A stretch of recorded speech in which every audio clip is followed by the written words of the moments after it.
There are still Warlock builds right now that are chasing old stat breakpoints like it's 2019 and Armor 2.0 just dropped. That's fine, they can keep doing cardio on a treadmill. This build doesn't.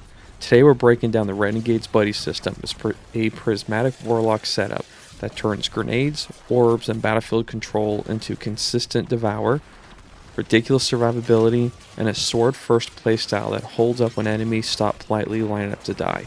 This is not a DPS flex, this is why am I still alive build.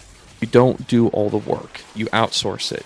Your Arc Soul shoots things, your Bleak Watcher turret freezes things, your grenades keep Devour running, and your sword lets you walk into situations your ghost is actively warning you about. Think of it less like a fire team and more like middle management. You supervise, they do the labor. The subclass is Prismatic Warlock. Your super is Needlestorm. It's fast cast, solid burst, no ritual sacrifice required. We're not building around the super, it's there for emergencies and bosses that need to be reminded of their mortality. Class ability is your Healing Rift. This is not your stand here and be immortal button, this is your grenade printer. If it feeds bomber, it's doing its job. Your melee is your Arcane Needle, utility only. If you're trying to punch things to death with this build, that's a personal choice and possibly a cry for help. Grenade, Storm Grenade, which we immediately hand over to our exotic because sharing is caring. What's the exotic? You guessed it, Getaway Artist. Getaway Artist turns your grenade into an enhanced Arc Soul. Lore-wise, this is your weaponizing raw arc energy into a floating murder assistant. Gameplay-wise, it shoots consistently, scales into hard content, secures kills, procs Devour, asks nothing in return except please throw grenades. This is a buddy number one. Your aspect, Feed the Void. This is the heart of the build. Ability kills grant Devour. Full heal on a kill, grenade energy on a kill, important detail, and this is what matters, buddy kills count. Arc Soul kills count. Turret assisted kills count. Grenade kills obviously count. If something dies while you're nearby, Devour politely assumes you were responsible. The other aspect is Bleak Watcher, buddy number 2.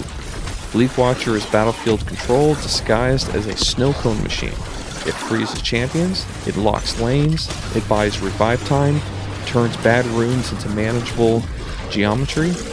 This turret is not here to impress anyone, it's here to slow the universe down so you can make better decisions. Fragments.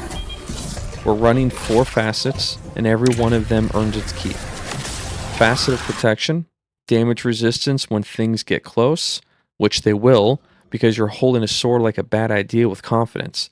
Facet of Justice makes frozen and weakened enemies die faster. Control turns into momentum. Momentum turns into Devour. Devour turns into survival. Facet of Purpose. Orbs now do something immediately useful. This is why we don't chase recovery like it owes us money. Facet of Devotion. Ability kills feed ability energy. This is duct tape holding the whole machine together. No wasted slots. Nope. This sounded cool. Everything here connects.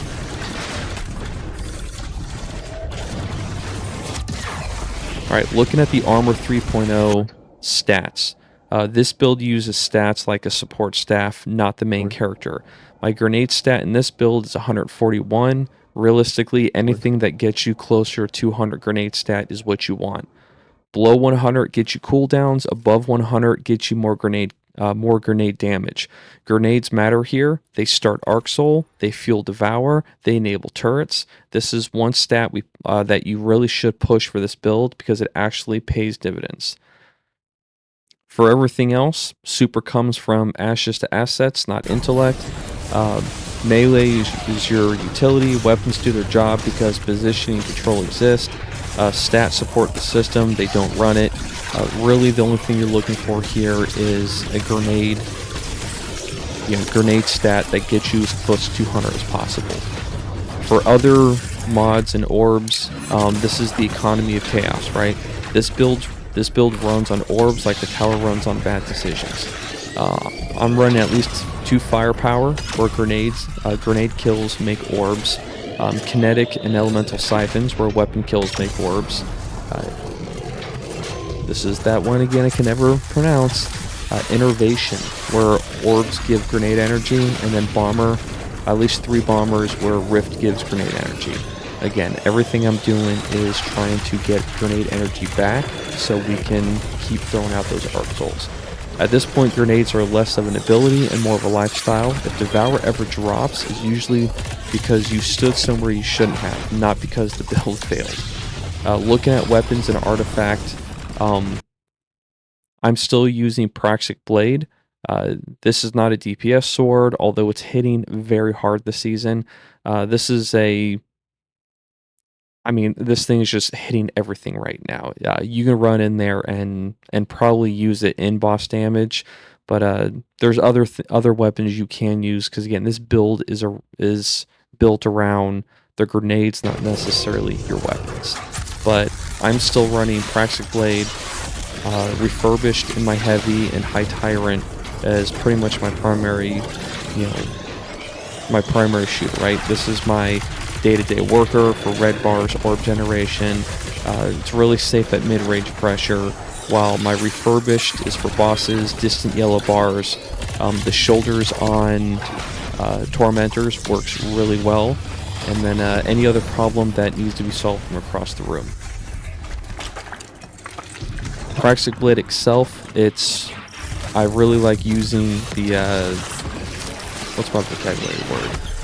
My reflector, right? Reflecting, since we're using a strand super in this prismatic build, you're throwing sever all over the room when you're deflecting. The gameplay loop, again, this is actually pretty simple. Grenades equal Arc Soul, turret equals control, kills equal devour, orbs equal abilities, sword equals survivability, repeat until the room calms down. This build doesn't really spike, it kind of stabilizes the room, and in high-end content, stability clears more faster than flashy builds, right?